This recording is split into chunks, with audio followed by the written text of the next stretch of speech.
Assalamualaikum warahmatullahi wabarakatuh. Salam dan bahagia Bapak Ibu Guru Penggerak. Perkenalkan, saya Muhammad Arif, calon guru penggerak Angkatan 10 dari Kabupaten Penukal Abab Lematang Ilir, Provinsi Sumatera Selatan. Video ini adalah aksi nyata modul 1.4 Budaya Positif. Penyebaran pemahaman kepada rekan guru di SMA Negeri 1 Penukal. Bismillahirrahmanirrahim. Assalamualaikum warahmatullahi wabarakatuh. Kayak masih belum semangat ya. Belum makan siang ya Bapak Ibu. Oke, sekali lagi Assalamualaikum warahmatullahi wabarakatuh.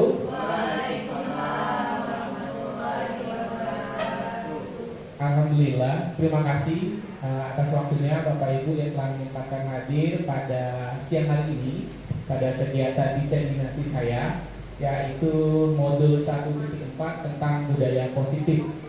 Sebelumnya saya memperkenalkan diri saya dulu ya Bapak Ibu. Jadi saya Muhammad Arif, di sini saya sebagai calon guru penggerak Angkatan 10 dari Kabupaten Penukal Abab Lematang Ilir. Kemudian apa sih kegiatan hari ini? Yang sudah saya katakan tadi, kegiatan hari ini adalah diseminasi modul 1.4 budaya positif yang telah saya pelajari, yang akan saya imbaskan kepada Bapak Ibu guru sekalian di SMA Negeri 1 Penukal pada hari ini.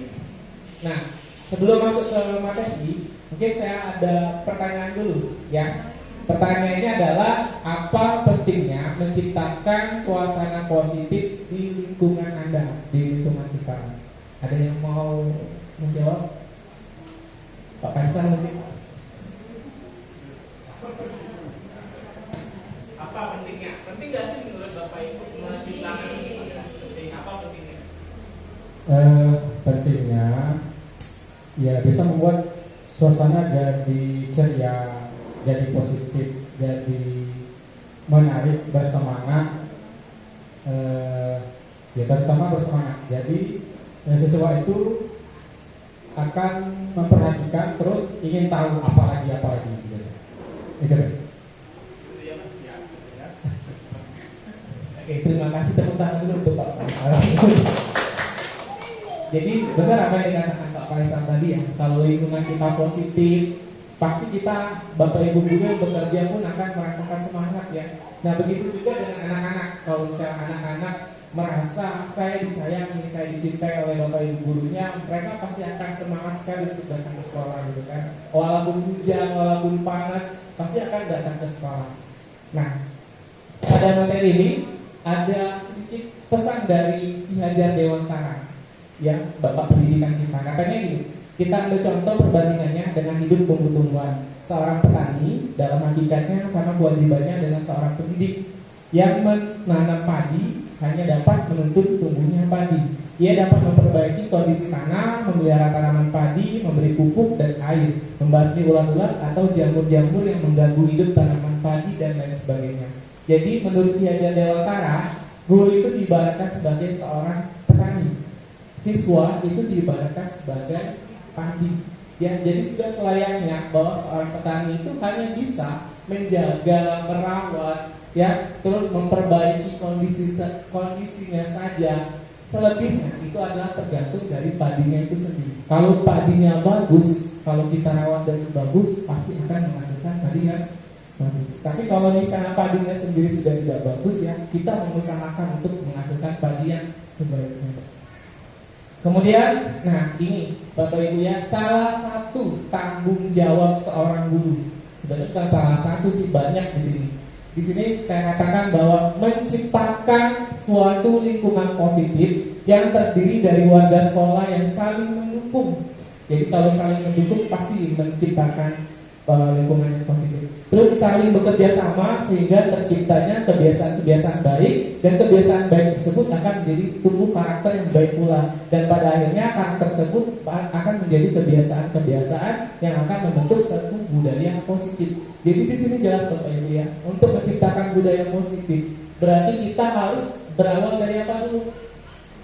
Dari bekerja sama. kemudian nanti akan menghasilkan kebiasaan. Jadi kalau misalnya kita sudah sering menghasilkan kebiasaan saling mendukung, maka akan menimbulkan kebiasaan baik.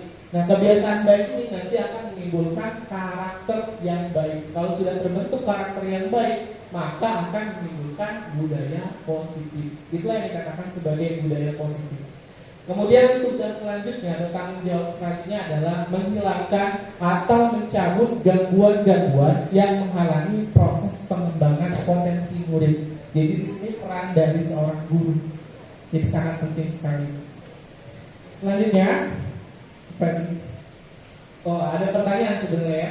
Pertanyaan pertama, sebagai seorang pendidik atau pemimpin sekolah, bagaimana Anda dapat menciptakan suasana positif di lingkungan Anda selama ini? Tadi kan saya tanya penting kata Bapak Ibu yang menciptakan lingkungan positif ya. Nah, kira-kira sudah pernah belum menciptakan lingkungan positif di lingkungan kelas? Kira-kira bagaimana menciptakannya? Apakah kita selama ini mengajarnya marah-marah? Iya. Ada kan tidak Bapak Ibu mungkin menciptakan suasana di kelas itu anak-anak merasa nyaman? Mungkin Ibu Tias?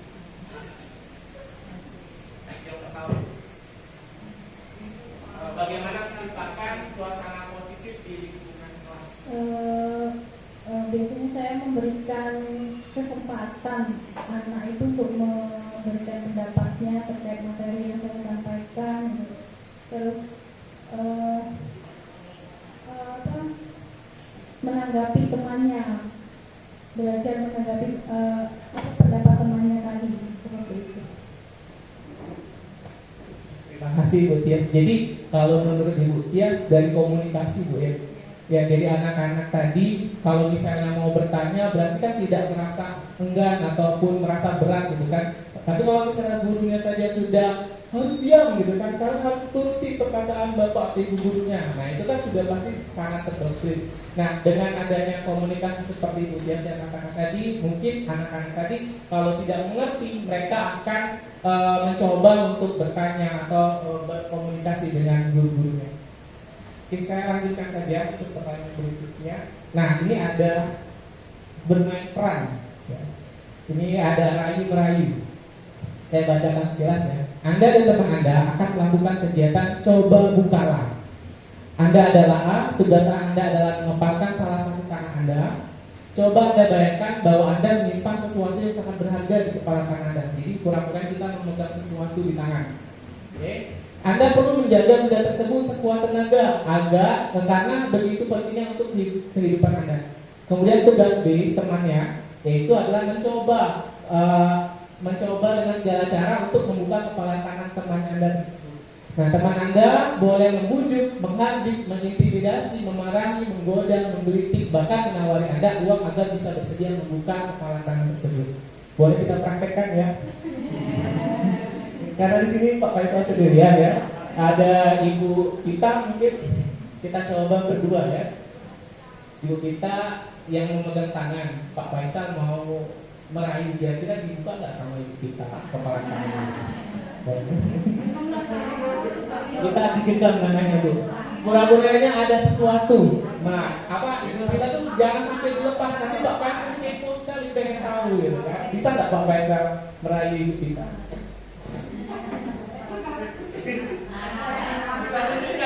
Laki-laki kan biasanya bisa meraih. Ya. Coba Pak, merayu kita. Kita di tangannya ada apa gitu? Genggam. Dirayu, saya mau lihat tangannya boleh nggak? Ibu kita.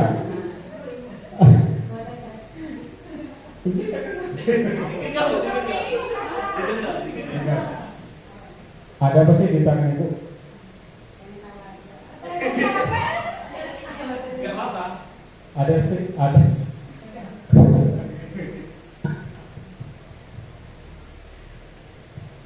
Bu Pita, ada apa di tangan Ibu? Buka dong Bu.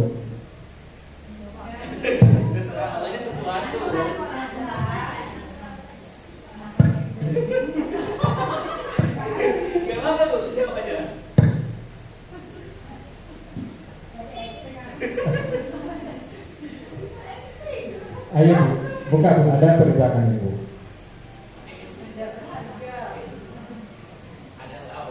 Ada nggak Pak? Itu kayaknya ulat Bu. Di tangannya itu. Coba buka. Cepat. Berarti Bu Mita ini refleks ya. Harus terbuka tangannya. Iya, harusnya dibujuk dulu tadi ya. Tapi memang Ibu Mita ini sepertinya mau gitu ya. Tidak romantis. Oke, nah pertanyaannya begini. Ya.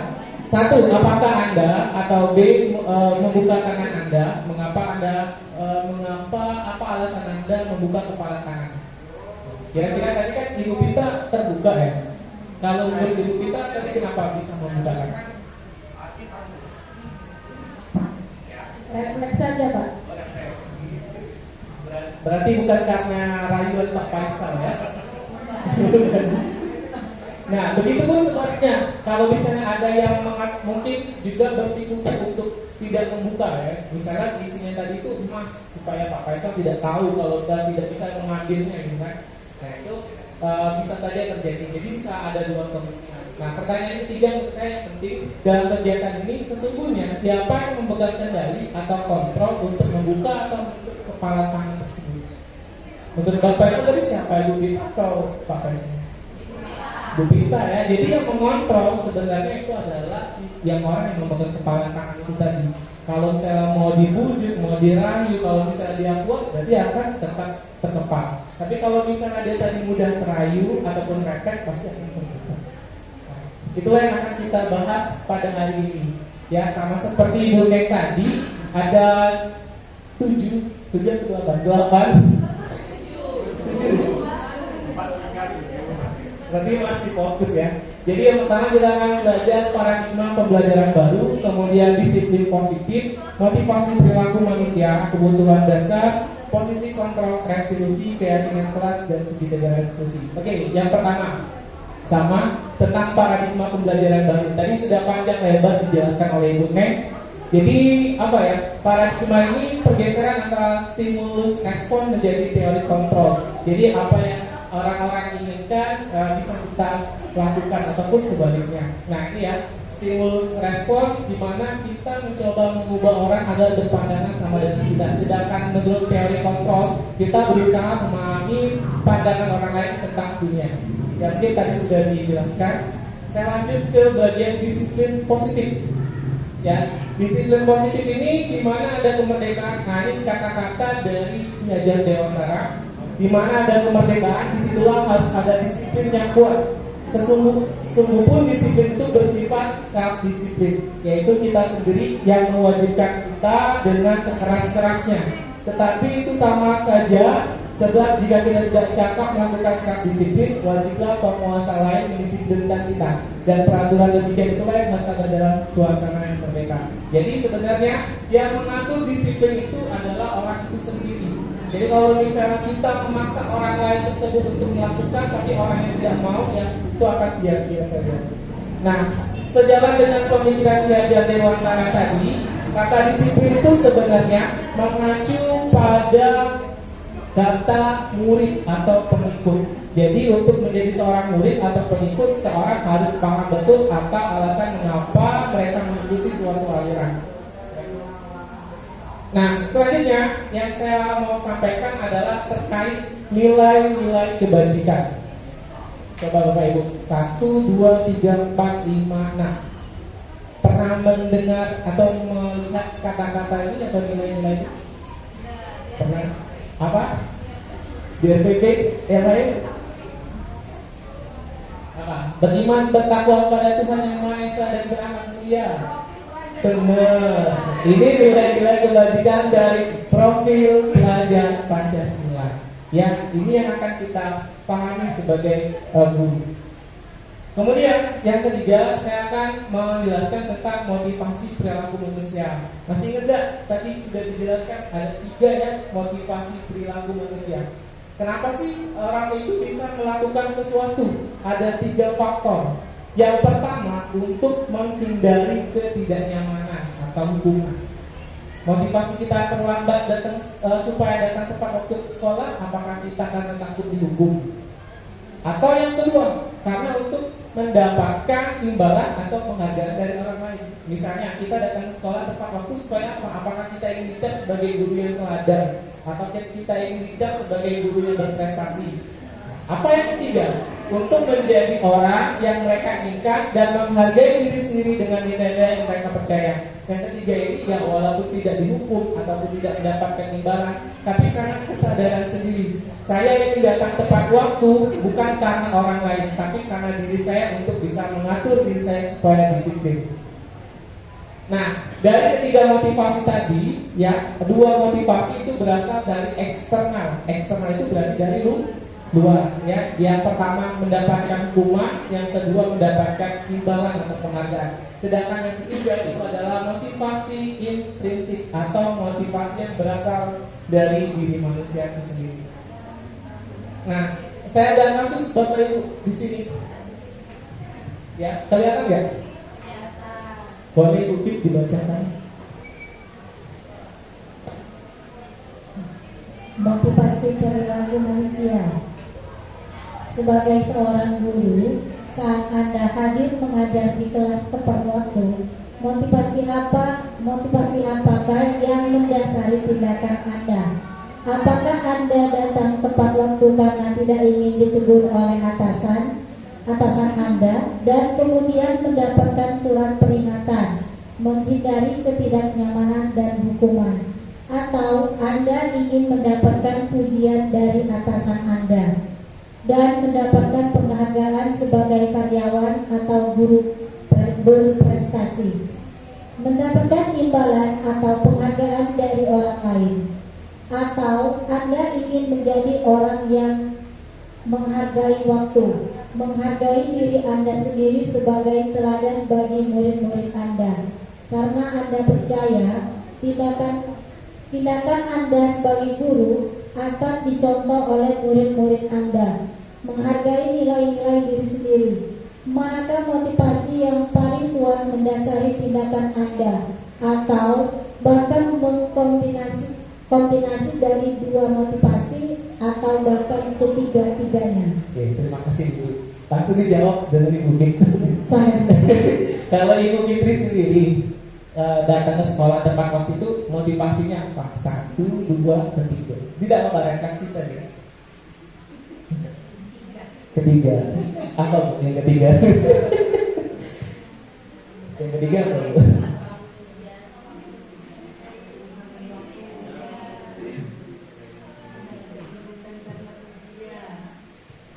ingin menjadi orang yang menghargai waktu, menghargai diri sendiri sebagai teladan bagi murid-murid. Alhamdulillah, berarti benar ya ibu-ibu, bapak-bapak.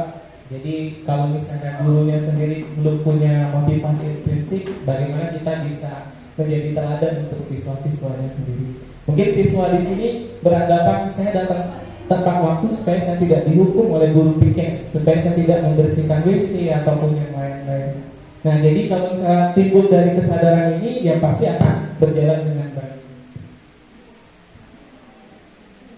Nah, ini tadi sudah pertanyaannya. Ada satu lagi pertanyaan, agak panjang, saya bacakan saja ya. Jadi ini ada Iva ini seorang siswa, dia kurang menguasai pelajaran matematika. Ya, ada yang guru matematika di sini? Bukan. Sehingga pada saat pelajaran tersebut dia lebih banyak berdiam diri. Nah, karena dia tidak bisa ya matematika tadi. Terus karena selain berdiam diri, dia juga menggambar di buku pelajarannya.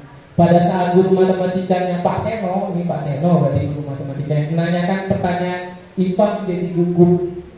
Terus dan tak sengaja menjatuhkan tasnya dari kursi, serta tiba-tiba menjadi gagap pada saat bertanya berupa menjawab. Seluruh kelas pun tertawa melihat perilaku Iva yang berbicara tergagap dan terkejut tersebut. Pak Seno pada saat itu membiarkan teman-teman Iva mentertawakan Iva yang tergagap dan malu luar biasa, dan malahan meminta Iva untuk maju ke depan dan berdiri di depan kelas sambil menunjuk hidungnya karena tidak bisa menjawab pertanyaan Pak Seno. kelas makin gaduh dan anak-anak pun tertawa melihat IPA di depan kelas memegang ujung ibunya. Pernah mengalaminya atau pernah melakukannya Bapak Ibu? Pernah tidak? Jadi si IPA ini memang tidak bisa matematika.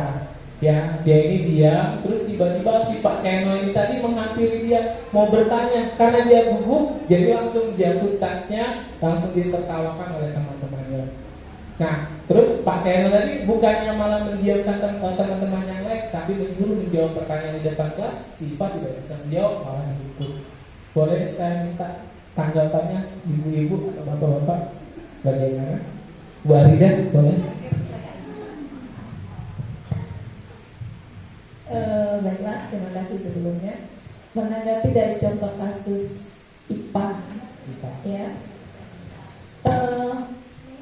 kalau berdasarkan pengalaman saya sendiri, alhamdulillah ya, tidak membiarkan hal seperti yang dilakukan oleh Pak Seno, karena menurut saya itu akan membunuh karakter siswa itu ya. Salah satunya itu membunuh karakter siswa itu. Yang pertama, menurunkan motivasi belajarnya. Kemudian yang kedua itu mengurangi rasa percaya diri pada anak itu tersebut. Dan seharusnya yang dilakukan Pak Seno itu mendiamkan kelas atau menyuruh anak-anak yang tertawa itu tadi diam dan memberikan kesempatan kepada IPA menanyakan kembali bisa atau tidak. Ya kalau sekiranya IPA tidak mampu dengan keadaan dia, ya kita kasih kesempatan dengan murid yang lain, seperti itu. Jadi kalau menurut saya hal tersebut bisa membunuh karakter murid itu sendiri dan menurunkan motivasi belajarnya. Yang kedua boleh dijawab juga. Yang kedua, menurut Anda tindakan Pak Seno terhadap IPA adalah sebuah hukuman atau konsekuensi? Kalau menurut saya itu adalah sebuah hukuman. Kalau konsekuensi seharusnya Pak Seno itu memberikan waktu kepada IPA agar IPA bisa berpikir untuk menjawab pertanyaan dari Pak Seno tersebut. Jadi itu adalah hukuman kalau menurut saya. Masih Bu Arida, tepuk tangan dulu. Ada yang tidak sependapat dengan Ibu Arida? Sependapat. Iya, alhamdulillah berarti kita semua menyadari ya Bapak Ibu. Kita juga mungkin kalau di posisi sebagai seorang IPA juga merasa tidak nyaman ya, tidak enak. Bagaimana kita ditertawakan oleh teman-teman kelas kita sendiri gitu kan, terus kita diutik. Nah seharusnya kita sebagai seorang guru bukan hal seperti itu tindakan yang harus kita lakukan. Tadi apa yang dikatakan Ibu Arida menurut saya juga sependapat, sangat setuju. Jadi itu bukan sebuah konsekuensi, tapi itu sebuah hukuman. Nah, oke. Jadi Ibu Arida sudah paham tentang hukuman dan konsekuensi. Jadi saya inikan saja ya. Tadi sudah dijelaskan ya, apa itu hukuman, apa itu konsekuensi, apa itu restitusi. Masih ingat tidak? Kalau hukuman tadi apa?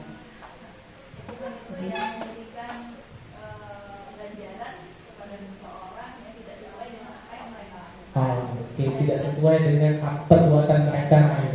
Kalau konsekuensi Memberikan hukuman yang sesuai dengan apa yang mereka perbuat. Ya, misalnya kan anak menumpahkan air, ya jangan kita suruh cuci gelasnya, airnya yang kita suruh bersihkan. Oke, paham ya Bapak Ibu yang lain? Saya tidak menjelaskan lagi hukuman dan restitusi. Nah ini ada satu kalimat, mencatat 100 kali di dalam buku kalimat saya tidak akan terlambat lagi karena terlambat ke sekolah. Apakah ini hukuman atau konsekuensi? Benar? Hukuman atau konsekuensi? Konsekuensi.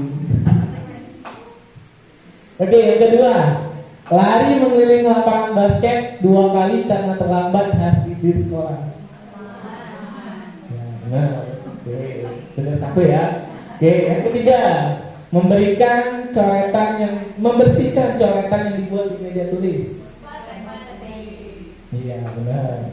Yang keempat, murid diminta untuk push up 15 kali karena tidak menggunakan masker ke sekolah. Ini dari Covid. Hukuman, benar. Oke. Menggantikan kertas tugas teman yang telah dicoret-coret. Yakin? Ya. Oh, sebenarnya sudah pintar ya. Berikutnya, berjemur di lapangan basket pukul 12 siang karena mengobrol dengan teman. Yakin? Oke, benar. Murid diminta bertelanjang kaki sepanjang hari karena tidak menggunakan sepatu warna hitam sesuai peraturan sekolah. Konsekuensi atau hukuman? Hukuman itu konsekuensi. Jawabannya adalah nah ini yang nomor 1. Siapa yang mau jawab? Berdiri di depan kelas sambil mengangkat kaki. 1 karena tidak bisa menjawab pertanyaan. Ibu Epi apa Bu? Apa? Hukuman. Kita simpan ya. Nomor 2, membersihkan tumpahan air di meja tulis karena tersenggol pada saat belajar. Ibu Sumarni apa Bu? Konsekuensi. Yang ketiga, kehilangan 10 menit jam istirahat untuk mengerjakan tugas karena terlambat datang dan tertinggal pelajaran selama 10 menit. Ibu Paulina apa Bu? Konsekuensi. Jadi hukuman, konsekuensi.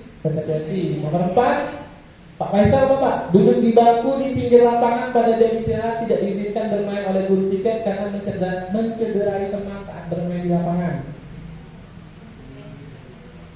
Pak.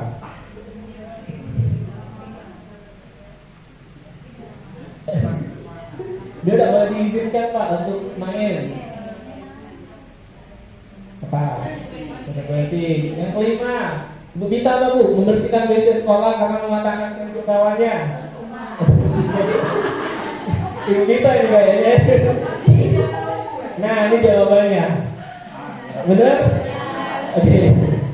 Oke, alhamdulillah sudah lebih dari KKM kayaknya sudah benar semua jawabannya. Oke, nah ini kasus lagi. Saya banyak memberikan kasus saja, jadi biar lebih mendekat ke keseharian kita gitu ya. Kasusnya seperti ini. Ibu Anas, ini guru kelas 2 SD mendapatkan masalah. Murid-muridnya tidak bisa tertib berdiri antri depan kelas dan selalu berebutan masuk dalam kelas setelah jam istirahat usai. Ini tentunya sangat mengganggu proses pembelajaran di mana kelas tidak dapat mulai tepat waktu karena Ibu Anas sibuk memenangkan muridnya untuk waktu yang cukup lama. Akhirnya Bu Anas berpikir cepat dengan mengandalkan stiker bintang. Setiap murid-muridnya yang akan masuk kelas usai jam istirahat, Bu Anas mengiming-imingi muridnya dengan stiker bintang. Siapa yang dapat berdiri lurus dan berbaris rapi, maka dia akan dapat bintang dari Bu Anas. Sebagian dari besar murid-muridnya menyambut tantangan tersebut dan langsung berdiri rapi di depan pintu agar mendapatkan stiker bintang. Hal ini terus dilakukan Bu Anas selama beberapa minggu karena cukup berhasil. Kemudian pada suatu hari Bu Anas ini sakit. Kalau sakit berarti dia digantikan oleh Pak Heru. Pak Heru ini tidak tahu kalau misalnya Bu Anas tadi pakai stiker bintang untuk merapikan anak-anaknya. Apa yang terjadi? Yang terjadi pasti anak-anaknya akan ribut kembali. Jelas ya Bapak Ibu ya. Misalnya tadi ada guru Bu Anas ini tadi mau masuk kelas itu beraturan ribut sekali. Nah Bu Anas ini diiming-imingnya pakai stiker. Anak-anak siapa yang rapi barisnya dapat bintang. Nah karena dapat bintang pasti mereka akan baris rapi. Nah Bu Anas ini sakit, digantikan sama Pak Heru. Pak Heru ini tidak tahu kalau pakai stiker bintang. Oke, jawablah ketiga pertanyaan di bawah ini dan berilah minimal 2 tanggapan. Pertanyaan pertama, berdasarkan teori motivasi. Tadi kan ada 3 ya, teori motivasi. Yang telah Anda pelajari pada pembelajaran sebelumnya, kira-kira motivasi apa murid-murid kelas 2 untuk bersedia berdiri antri sebelum kelas? Masih ingat? Apa yang kedua? Imbalan atau penghargaan. Itu dari dalam atau dari luar? Dari luar. Nah, adakah cara lain agar murid-murid kelas 2 bersedia antri di depan kelas tanpa diberi penghargaan stiker bintang? Ada nggak?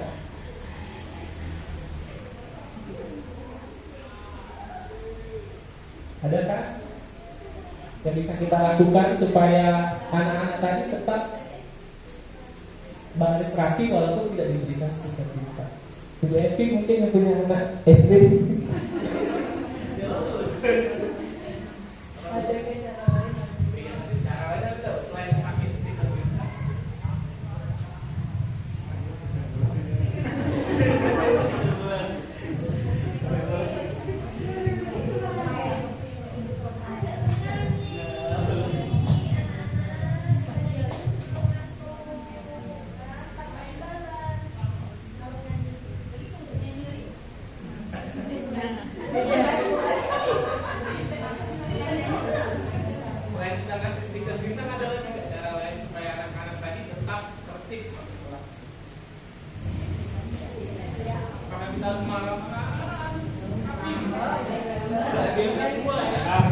Ketiga bagaimana? Supaya dari intrinsik motivasi supaya anak-anak itu tadi bagaimana? Diberikan pengertian, pemahaman anak-anak supaya rapi, bahagia. Nah, itu ya. Jadi anak-anak akan merasa sah, gitu ya.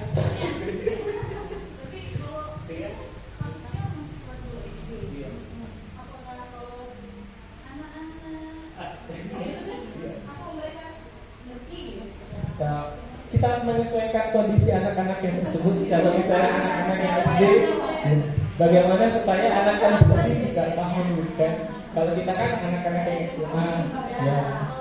Kalau untuk anak-anak yang SD, ya kita berarti harus lebih sabar lagi, lebih pelan lagi mengajarkan kepada mereka. Iya, ibu dulu ngajar TK Bu ya. Gitu. Ya, jadi saya ingin mau memberitahu kepada Bapak Ibu sekalian bahwa motivasi secara ekstrinsik atau memberikan imbalan itu tidak selamanya baik. Memberikan hadiah kepada siswa itu tidak selamanya baik. Ya, justru malah membuat mereka berpikir saya ingin juara kelas karena ingin mendapat hadiah. Ya kan, apalagi kalau misalnya diiming-iming, kalau ranking 1 kamu dapat sepeda, ranking 2 dapat apa, ranking 3 dapat apa. Nah, itu sebenarnya motivasinya sudah berubah. Kemudian kita lanjut yang keempat ya. Kebutuhan dasar manusia ada 5. Yang pertama bertahan hidup, kemudian penguasaan, kasih sayang dan rasa diterima, kesenangan dan kebebasan. Oke, mau diulangi lagi nggak ya? Tadi sudah dijelaskan ya sama Ibu Nek ya. Ya, kalau bertahan hidup ya berarti tentang bagaimana mendapatkan makanan, mendapatkan pakaian, itu kan bertahan hidup ya. Terus untuk kasih sayang dan rasa diterima berarti ya mungkin anak-anaknya itu caper gitu ya, cari perhatian supaya mereka dikasih sayang, supaya mereka itu diterima di dalam kelas, di dalam kelompok kelas. Kemudian penguasaan, pengakuan. Ini biasanya anak-anak yang merasa hebat. Saya yang paling hebat, saya yang merasa paling kuat. Kemudian kebebasan berarti dia yang sesuai dengan keinginannya saja.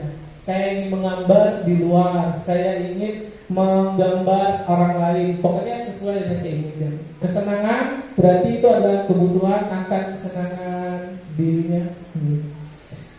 Oke, nah ada lagi kasus. Maaf ya, saya banyak kasus. Jadi ini Ibu Ambar, guru wali kelas 2, sedang bingung menghadapi ulas salah satu murid kelasnya, namanya Doni. Kata anak-anak di kelas 2 itu, katanya Doni ini sering sekali minta bekal makan siang mereka dengan paksa. Ya, jadi Ibu Ambar ini terima laporan, katanya si Doni ini sering memaksa mengambil makanan temannya. Jika Anda menghadapi situasi seperti Ibu Ambar, apa yang akan Anda lakukan? Menurut Anda, kira-kira apa alasan Doni melakukan hal tersebut? Nah, Doni ini pasti punya alasan, Bu. Pak. Dari 5 kebutuhan dasar tadi ya, kira-kira ada tidak?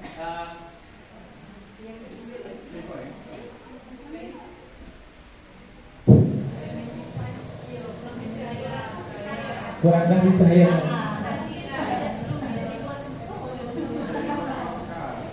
Kenapa?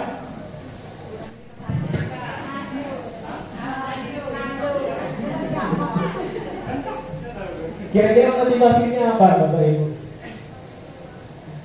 Ada yang menjawab bertahan hidup? Iya. Kenapa Pak? Mungkin dia benar. Mungkin saja dia gak bawa, lapar kan? Jadi pengennya minta punya kawannya dan tidak punya uang. Yang kedua tadi apa? Kasih sayang. Kira-kira menurut Bapak Ibu alasannya kasih sayang ini kenapa dia tidak bawa bekal, terus kaitannya dengan kasih sayang apa? Benar, naik kayak ibu bersuara. Jadi mungkin dari bawa Bu ya. Tapi kasih sayangnya tadi itu supaya ya aku pengen dipanggil sama ibu itu kan, supaya Ibu Ambar tadi perhatian dengan sayang. Yang ketiga apa tadi? Penguasaan. Dia mungkin bawa, Cuma dia pengen ngasih tahu ke kawan-kawannya, kalian tuh harus punya saya semua gitu kan. Pokoknya aku harus berpuasa. Yang keempat apa? Kebebasan. Kenapa kira-kira? Mungkin lauknya ada, cuma dia tak senang gitu kan. Dia bawanya ikan, tapi pengennya ayam gitu kan. Bisa saja gitu kan. Itu motivasinya. Yang terakhir, kesenangan. Ya benar, usil saja ya. Jadi alasan itu tadi bisa saja berpengaruh dari kebutuhan dasar si doi tadi. Jadi sebagai guru kita harus paham, wah anak ini motivasi melakukan hal tersebut kenapa dan apa, dan sebagai guru kita harus tahu. Jadi setiap kebutuhan pasti akan berbeda juga cara memberikan kebutuhan tersebut. Nah, ini ada pertanyaan. Saya kecewa sekali dengan kamu. Ini apa?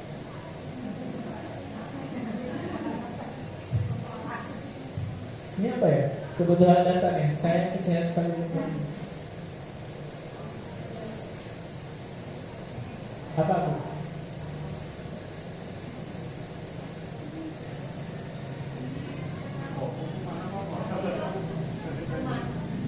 Yang kebutuhan dasarnya tadi, ibu kerja aku karena ibu guru sayang aku.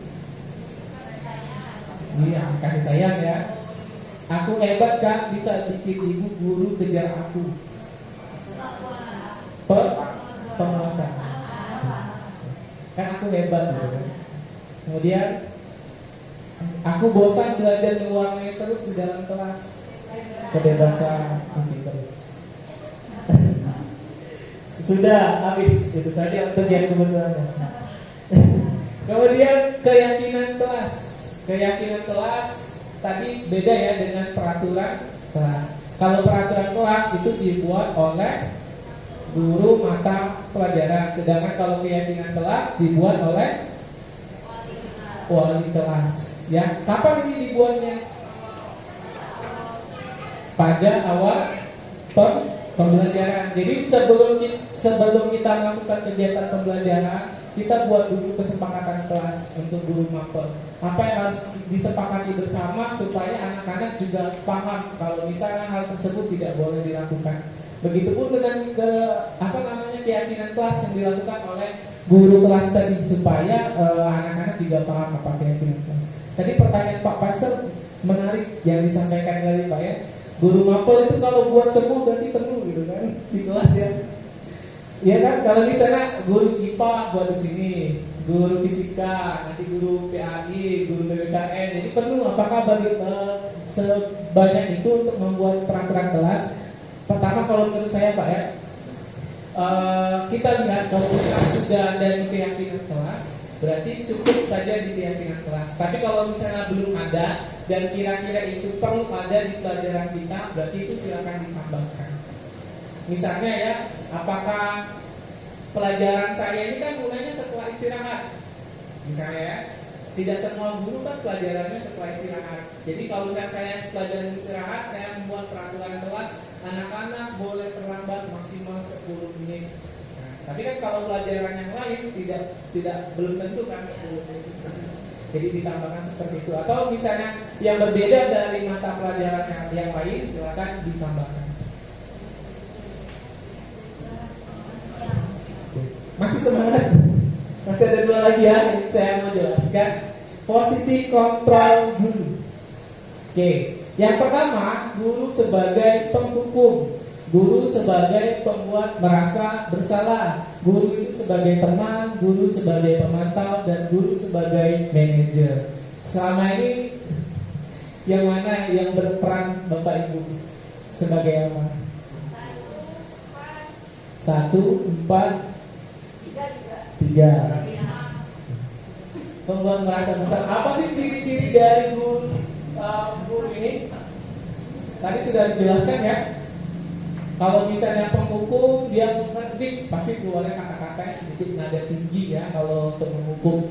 Kalau pembuat orang merasa bersalah ini biasanya ada kata-kata Bapak kecewa, saya kecewa gitu ya. Ada terus kamu sudah tahu saya lelah menasihati kamu. Jadi dia seolah-olah merasa bersalah. ya siswa itu tadi. Kemudian sebagai teman biasanya ada kata ayolah lakukan demi ibu, masa kamu tidak mau. Nah jadi kayak membujuk teman gitu ya. Atau misalnya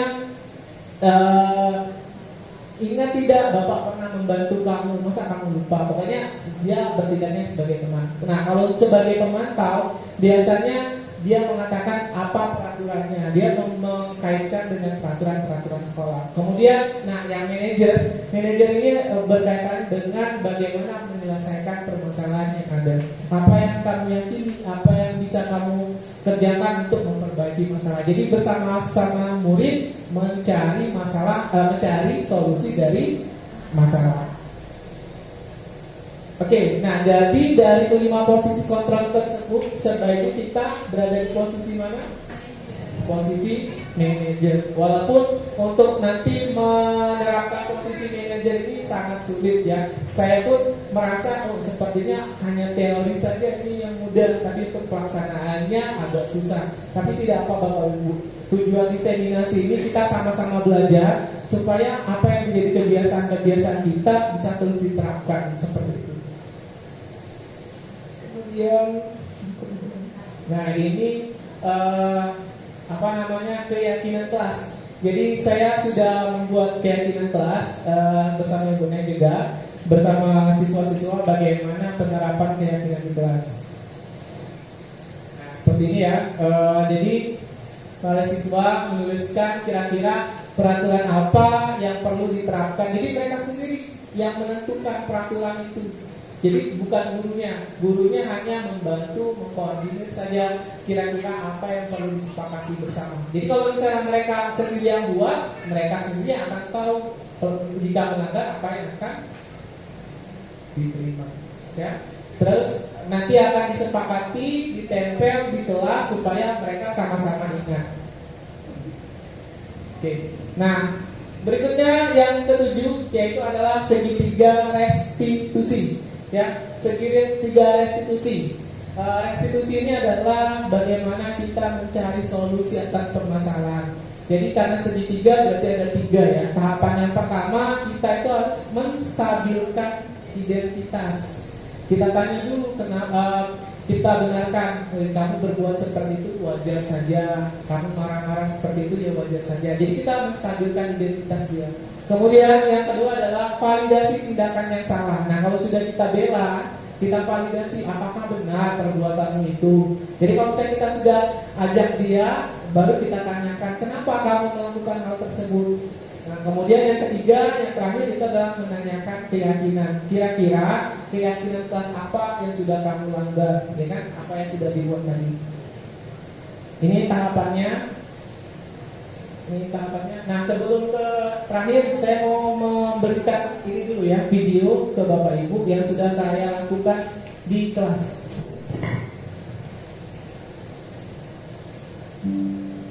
Karena saya mengatakan segitiga restitusi Ini kasus yang pertama ya. Jadi Rangga ini sering datang terlambat. Jadi banyak pelajaran yang tertinggal sehingga saya perlu melakukan penyelesaian masalahnya dengan menggunakan segitiga restitusi. Karena tertinggal berikut adalah skenario penyelesaian masalah menggunakan segitiga restitusi. Bapak dapat laporan dari guru tiket, katanya kamu sering datang terlambat. Menurut ingatanmu sudah berapa kali kamu datang terlambat? Kalau tidak salah kali Pak. Ya Pak, jadi sering ya. Selain terlambat itu apakah suatu kesalahan? Tidak Pak, betul. Anda berbuat kesalahan itu manusiawi. Setiap orang pasti pernah berbuat salah. Yang terpenting kita itu harus belajar dari kesalahan kita dan memperbaiki itu yang paling utama. Betul Pak.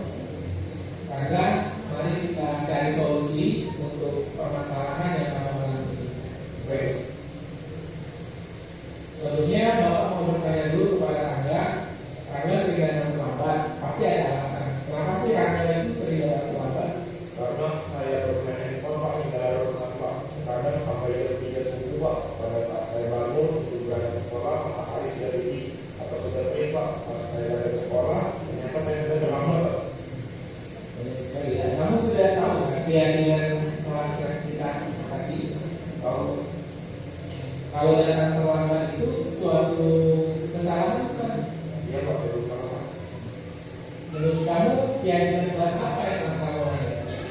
Kedisiplinan Pak. Disiplin. Menurut kamu disiplin itu penting tidak? Penting Pak. Kenapa? Karena bisa mengajarkan kita untuk menghargai waktu dan disiplin kita juga. Betul. Menghargai waktu itu sangat penting dan sangat bermanfaat untuk kita. Seperti kita dapat belajar lebih disiplin, kita dapat menghargai orang-orang di sekitar kita, pekerjaan kita berjalan mutu, dan itu juga dapat melatih kita untuk memiliki rasa kepedulian. Ya Pak, saya menyesal dengan tindakan saya akhir-akhir ini Pak. Saya minta maaf Pak. Ya, ya, sikap yang sudah sangat baik bisa kamu tunjukkan dengan cara minta maaf. Lalu bagaimana cara kamu agar kamu tidak semangat dulu di sekolah? Saya akan tidak berhenti Pak dan tidak akan menjaga lagi Pak. Saya akan berusaha untuk disiplin ini Pak. Ke depan. Baik, ternyata kamu sudah menemukan solusinya sesungguhnya. Ya, jadi Bapak selanjutnya akan bekerja sama dengan wali kelasmu dan orang tuamu. Ya Pak.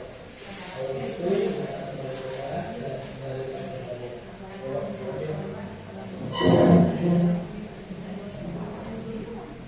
Assalamualaikum warahmatullahi wabarakatuh. Nama saya Muhammad Raga dari kelas 10 Terima kasih Pak Arif. Saya sangat senang sekali berdiskusi dengan Pak Arif untuk mencari solusi kesalahan yang saya buat akhir-akhir ini yang sempat terlambat. Saya akan tetap berusaha untuk berdiri di awal dan tidak akan terlambat lagi Pak. Terima kasih. Kasus kedua, Penny tidak punya pekerjaannya selalu contoh pada temannya. Dia marah dan tidak dapat menenangkan emosinya. Berikut ini adalah skenario penyelesaian masalah dan menahan segitiga restitusi. Waalaikumsalam, silakan masuk.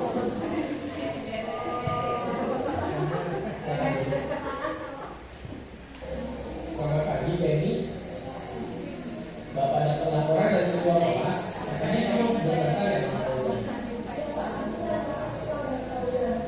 Kenapa kamu marah dan kesal?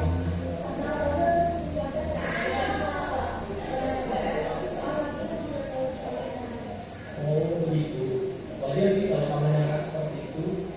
Kalau Bapak di posisi kamu pun, mungkin Bapak akan melakukan hal yang sama. Lalu apa yang kamu lakukan terhadap Fauzan?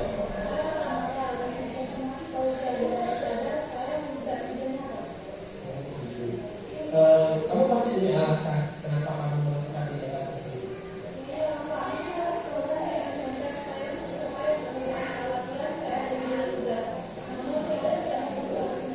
Iya wajar sih. Kalau kamu marah, kamu tidak rela pekerjaanmu dilakukan begitu saja ya oleh Fauzan. Bapak menghargai tindakan kamu yang tidak lebih buruk daripada itu. Misalnya kamu melukai Fauzan atau sampai membuat dia berdarah. Sekarang coba kita pikirkan bersama tindakan kamu yang marah dan bergerak itu apakah sudah sesuai dengan keyakinan kita? Terus menurut kamu keyakinan kelas apa yang sudah kamu langgar? Ya itu Rem.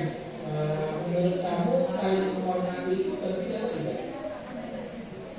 Baik, kalau menurut kamu penting, jadi keyakinan kelas apa yang harus kamu lakukan pada saat kamu menghormati? Ya, sedikit bersabar ya.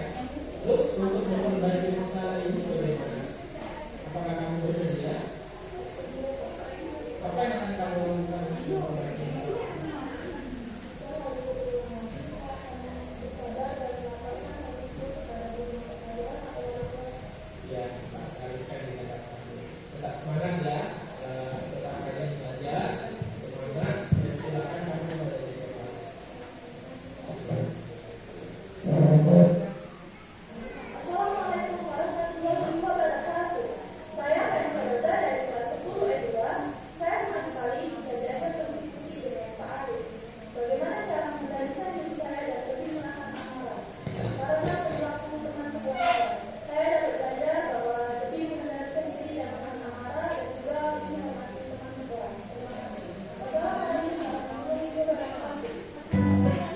Ya, jadi itulah Bapak Ibu segi dari restitusi yang sudah saya lakukan. Sekali lagi, tadi tahapannya ada 3. Yang pertama apa?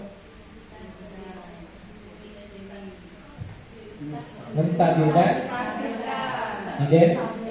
Bagaimana cara menstabilkan identitas?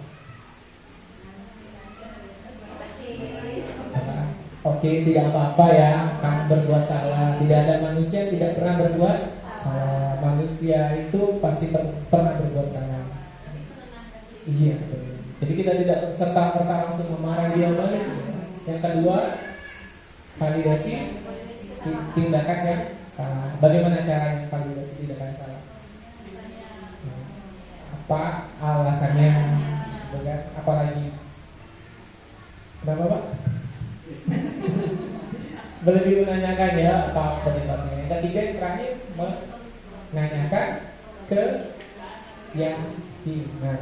Jadi menanyakan keyakinan ini kalau bisa siswa itu sendiri yang menemukan solusi dari permasalahan itu. Jadi dia sadar dan dia bisa mendapatkan konsekuensi dari perbuatan tersebut.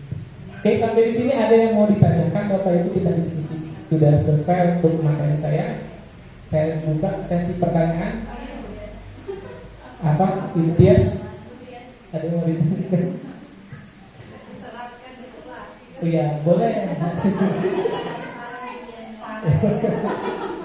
Ya, jadi sebenarnya restitusi itu tidak hanya satu kali ya. Kita sebagai guru ya harus sering melakukan hal seperti ini. Mungkin saja apa yang dilakukan anak-anak tadi ada faktor penyebabnya apa, yaitu kebutuhan dasar mereka. Sebagai guru ya kita harus mengetahui bagaimana mencari tahu kebutuhan, memenuhi kebutuhan yang mereka inginkan. Ada yang mau ditanyakan Bapak Ibu? Masih ada untuk bisa kita berdiskusi atau ada tanggapan umpan balik dari Bapak Ibu sekalian?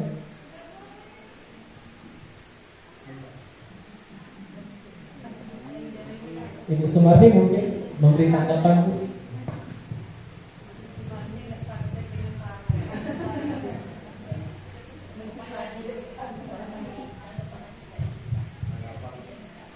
Dari kegiatannya ya, kalau kita terapkan secara sesuai dengan yang dijelaskan oleh Pak Arif tadi, kemungkinan siswa akan lebih baik lagi, dan kita juga bisa lebih memahami yang dibutuhkan oleh siswa.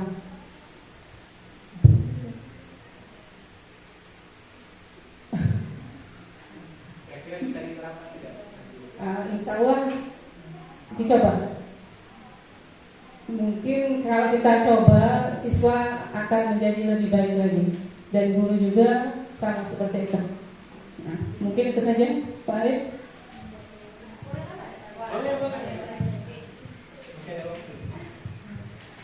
Baik, ini sebenarnya diseminasi budaya positif ini sebuah kalau menurut saya pencapaian yang luar biasa untuk kalian bertiga ya, sudah sampai ke tahap ini. Dan ini merupakan materi yang menarik kalau menurut saya ya, dan berkenaan juga saya selaku guru BK ya, karena proses penanganannya juga tidak jauh beda dengan apa yang disampaikan oleh Pak Arif tadi. Dan sebenarnya ini bisa kita terapkan bukan hanya guru BK saja, tapi seluruh guru mata pelajaran, karena kita tidak serta-merta ketika bertemu dengan anak yang bermasalah ya, atau melanggar disiplin atau keyakinan kelas, itu langsung diserahkan ke wakasis atau ke guru BK ya, karena tadi sudah disampaikan bahwa segitiga restitusi itu sudah membantu kita dalam menerapkannya terhadap masalah-masalah yang kita hadapi di kelas ya. Karena memang selain pendidik, kita juga sebagai orang tua ya, yang pertama kita lakukan tidak serta-merta harus ketika ketemu masalah itu harus langsung nak kamu ini kenapa, langsung menekan anak seolah-olah membuat anak itu langsung ketakutan, sehingga pada akhirnya masalah pada anak tersebut tidak dapat kita tidak dapat kita selesaikan dengan baik, dan ujung-ujungnya juga kita bingung ini gimana mau ngadepin masalah anak ini seperti itu. Nah, jadi dengan adanya segitiga restitusi itu, kita bisa mengaplikasikannya atau kita bisa menjalankannya dalam kegiatan proses belajar mengajar kita, dan saya rasa ini sangat-sangat menarik sekali. Mungkin itu saja. Ya, terima kasih Bu Sumarni, Bu Arida, umpan baliknya. Jadi sekali lagi Bapak Ibu ya, saya di sini hanya belajar. Terus apa yang saya sampaikan ini mungkin masih banyak kekurangannya ya. Apa yang saya tangkap mungkin banyak kurangnya. Ya ini yang bisa saya sampaikan. Kita sama-sama membangun budaya positif. Kalau misalnya tidak dari sekarang ya kapan lagi? Kalau tidak dari sedikit ini ya kita tidak bisa membentuk kebiasaan budaya positif. Tidak serta-merta menciptakan sesuatu lingkungan yang positif itu langsung jadi. Butuh pasti usaha kerja keras, dan itu butuh dari kita semua, Bapak Ibu guru sekalian, membangun bagaimana disiplin positif ini bisa diterapkan.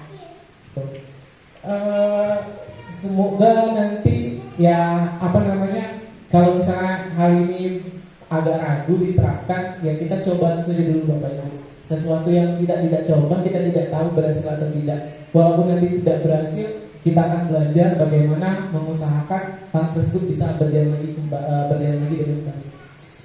Mungkin itu saja. Ada lagi yang mau ditambahkan? Cukup Pak Faisal? Cukup? Oke, dari saya itu saja. Kalau misalnya ada kurang-kurangnya, saya mohon maaf karena keterbatasan saya yang menampung pengetahuan yang cukup banyak ini.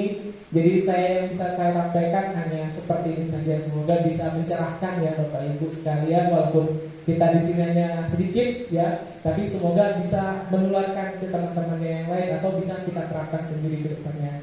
Demikian dari saya ucapkan sekali lagi terima kasih atas waktunya. Saya Muhammad Arif, mohon maaf apabila ada kata-kata yang saya ucapkan. Saya akhiri diseminasi ini dengan mengucapkan wassalamualaikum warahmatullahi wabarakatuh. Penerapan pemahaman pada siswa dengan pembentukan keyakinan kelas. Assalamualaikum.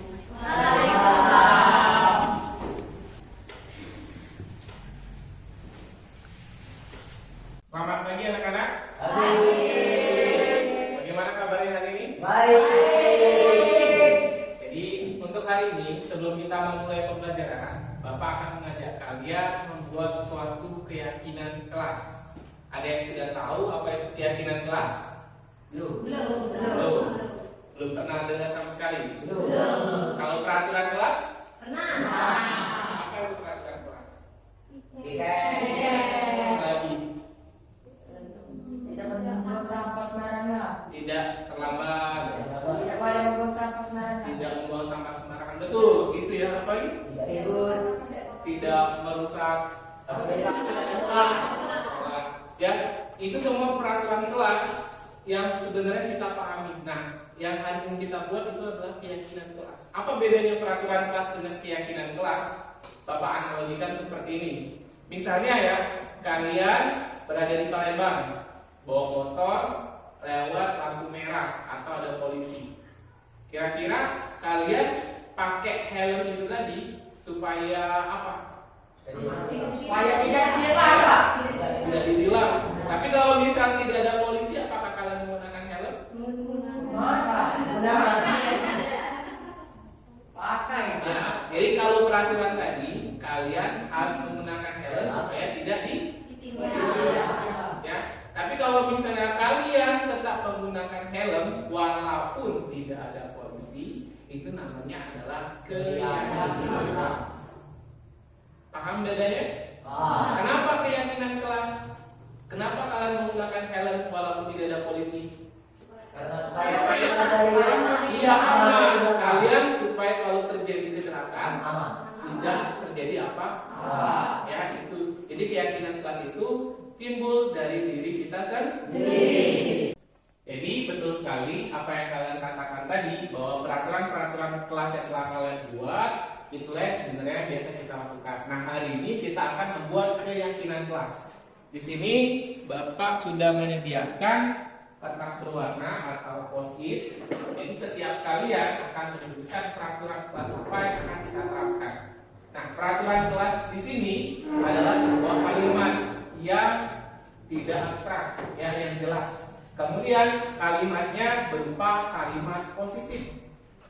Tahu kalimat positif? Tahu. Misalnya, dilarang membuang sampah, itu positif atau negatif? Positif. Negatif. Ya, kalau ada kata dilarang itu negatif. Tidak boleh itu negatif. Jangan juga negatif. Jadi kalau misalnya dilarang membuang sampah, kalimat positifnya apa? Dilarang. Itu negatif. Nah, sekarang positifnya apa? Sampah Pada tempatnya. Ya, jadi kalau kata dilarang tadi berarti kita ubah jadi kalimat Positif. jelas. Ada pertanyaan? Oke, silakan. Satu anak, satu tas. Ya, dibagikan kalau makan yang lagi.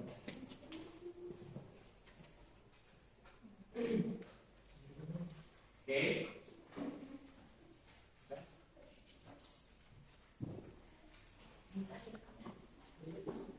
Cukup satu saja ya. Menurut kalian peraturan kelas apa yang perlu diterapkan oleh kita? Keyakinan kelas. Iya, peraturan yang tadi ya.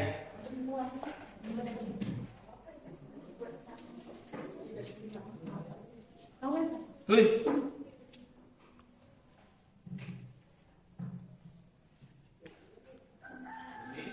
Kalimat positif ya. Positif. Sama saja.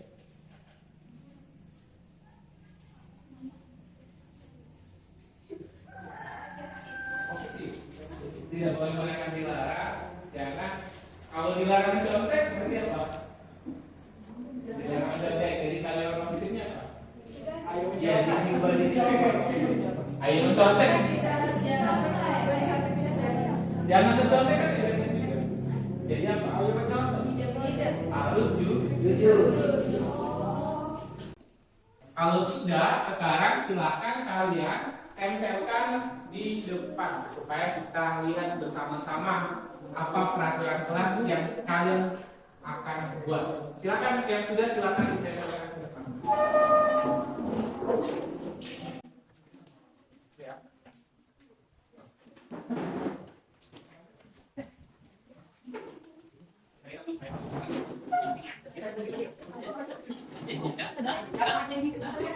Baik, semua dari kalian sudah menempelkan peraturan kelas di depan.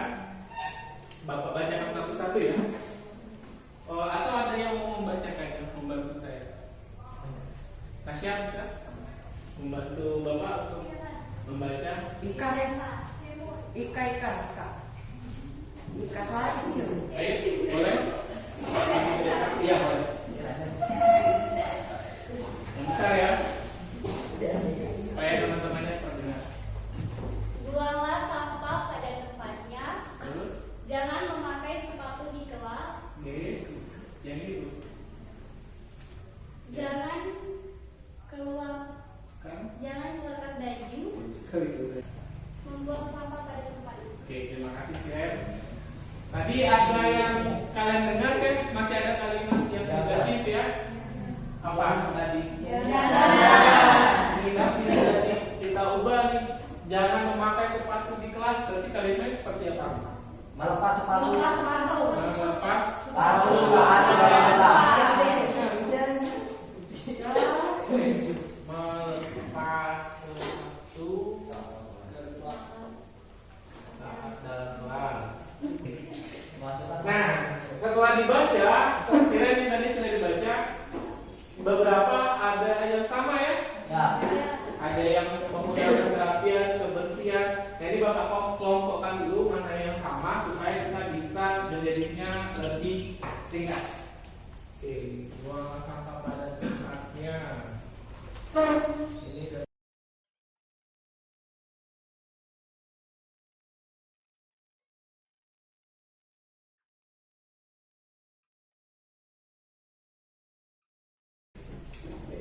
Nah, ya jadi ada 1, 2, 3, 4, 5, 6 dan 6 jenis berarti. Ya. Kita sudah mengelompokkan. Nah, jadi setelah kalian buat peraturan kelas ini, kita akan pahami ya peraturan kelas ini memiliki nilai atau keyakinan seperti apa. Oke, Bapak akan bimbing kalian, misalnya ya, membuang sampah pada tempatnya. Kira-kira ini berkaitan dengan nilai apa? Nilai kebersihan. Kebersihan, bisa ya. Jadi di sini nilainya kebersihan. Ini apa peraturannya? Menjaga kebersihan kelas. Oke. Yang kedua, apa tadi? Masuk atau datang tepat waktu. Datang tepat waktu. Nilainya apa? Kedisiplinan. Baiklah, jadi ini keyakinan kelas yang telah kalian buat. Apakah kalian sepakat? Oke, kalau sepakat, untuk menyepakatinya silakan kalian maju satu persatu dan tanda tangan nama kalian. Oke, silakan dari depan dulu. Nama ya, sama tanda tangan.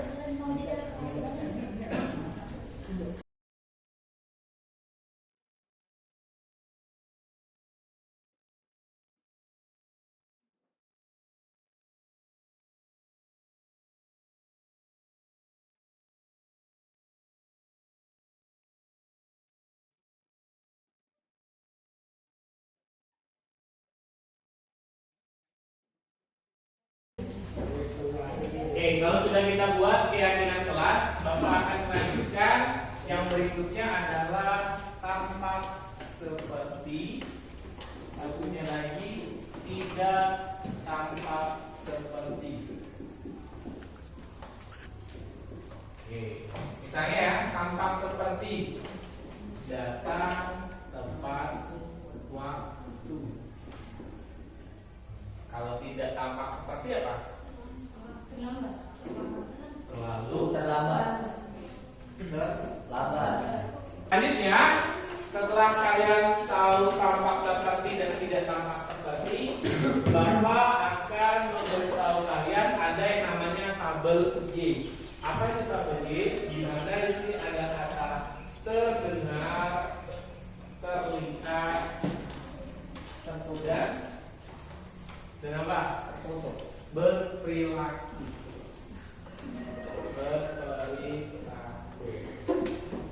Nah, kalau terdengar, contohnya apa? Terdengar.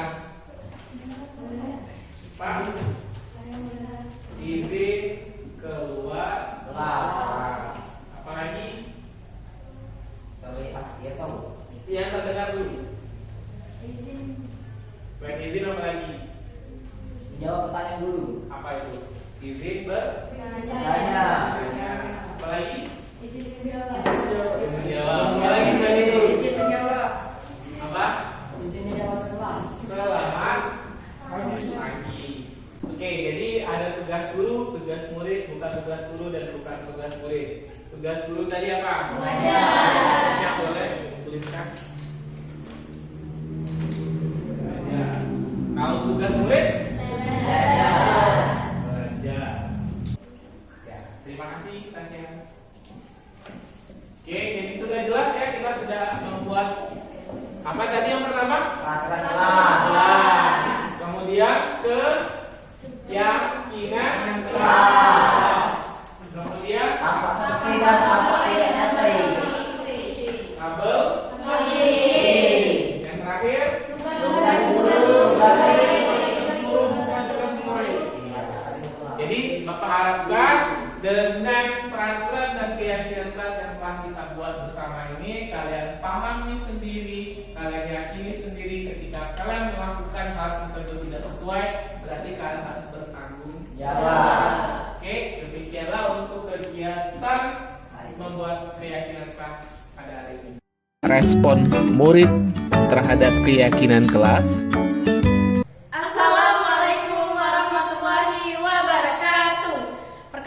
nama saya Sylvia Christine, saya dari kelas 10 S1. Perkenalkan, nama saya Nanda Aprilia, saya dari kelas 10 S1. Hari ini kami belajar tentang membuat keyakinan dan peraturan kelas. Tujuannya supaya kami tidak melanggar peraturan kelas dan bertanggung jawab atas kelas. Itu saja dari yang kami sampaikan. Kami akhiri. Wassalamualaikum warahmatullahi wabarakatuh. Refleksi. Pelaksanaan diseminasi penyebaran pemahaman kepada rekan guru dilakukan pada hari Kamis 13 Juni 2024 di SMA Negeri 1 Penukal Pali. Terdapat 12 orang guru yang mengikuti kegiatan ini. Pembuatan keyakinan kelas bersama dengan murid kelas 10 S1 dilakukan pada tanggal 6 Juni 2024. Murid saya sangat antusias dalam membuat keyakinan kelas. Perasaan saya setelah melakukan aksi nyata ini, saya menjadi sangat bersemangat dalam melakukan perubahan ke arah yang lebih baik, terutama menerapkan konsep-konsep inti dalam budaya positif di SMA Negeri 1 Penukal. Rencana perbaikan untuk implementasi ke depan. Saya melakukan evaluasi secara berkala, terus meningkatkan koordinasi dengan semua pihak di lingkungan sekolah, terus meminimalisir kekurangan yang ada, terus meningkatkan ilmu pengetahuan yang berkaitan dengan budaya positif, selalu menganalisis kebermanfaatan hasil diseminasi tersebut terhadap murid dan lingkungan belajar. Demikianlah video aksi nyata saya. Salam dan bahagia Bapak Ibu Guru Penggerak. Terima kasih. Wassalamualaikum warahmatullahi wabarakatuh.